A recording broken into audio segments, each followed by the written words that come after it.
Hey guys, welcome back to the channel. Prepare for your next financial advisor meeting by reviewing your Empower report efficiently. Today's video, I'm going to show you exactly how to review Empower's report before meeting with a financial advisor. The first point is to access reports. Now, log into Empower and navigate to the reports section. Then choose the reports most relevant to your discussions like, net worth, cash flow, and investment performance. Second point is to highlight key metrics. You want to identify trends, variance, and major transactions.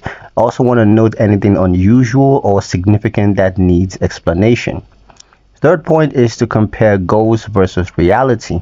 You want to check how your spending, savings, and investments align with your financial goals. This helps your advisor to make targeted recommendations.